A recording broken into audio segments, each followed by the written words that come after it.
I speak to Maurizio Geri. He's a former analyst on peace, security and defence at the NATO Allied Command Transformation in the United States. He joins us from Brussels. Maurizio, thank you so much for your time. Do you mind giving us a little bit of a history lesson and going back to those meetings in the 1990s, very credible reports that say Mikhail Gorbachev, as the Soviet Union was collapsing, was given assurances that NATO would not expand eastwards. So, is NATO breaking its promises? I mean, it may have done already, having introduced so many former Eastern European nations into the bloc.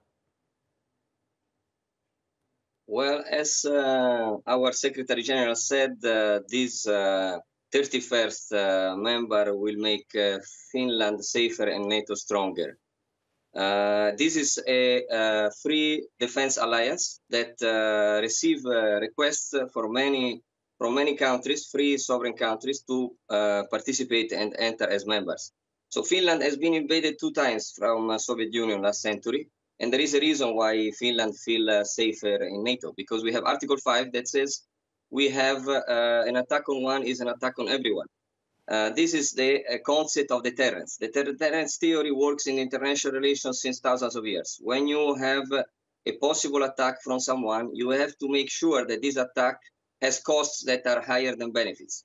This is the reason why Finland entered for free, in a free way, and we are happy to receive them because they are one country that has a strong also military. They have 2% of GDP that is spent in military expenditure, which is the NATO threshold, and one of the few members that will reach this threshold.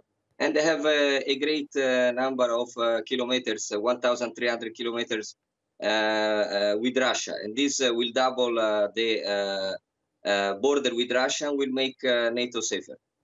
What about the Russian accusation that NATO is not a defensive alliance, as Brussels insists, but an offensive alliance? And Vladimir Putin and other senior officials say, look what NATO has been doing in Libya, look what NATO has been doing in Afghanistan. NATO does get involved in foreign conflicts, doesn't it? NATO has 3 pillars. One is collective defense, and is the first. But there are 2 other pillars, which are crisis management and cooperative security. So we have actions of crisis management when resolutions like UN resolution request our interventions, and we have partnership with many countries, including all former Soviet republics. And since 1994, actually, for example, Finland and Sweden are in partnership for peace. They are partners of NATO. We do trainings, we do exercises, like with Ukraine and with all other partners. So it's a defensive alliance that is based on free will of the partners that decide to become members. Maurizio, thank you so much for your time. Really appreciate it. Maurizio Geri.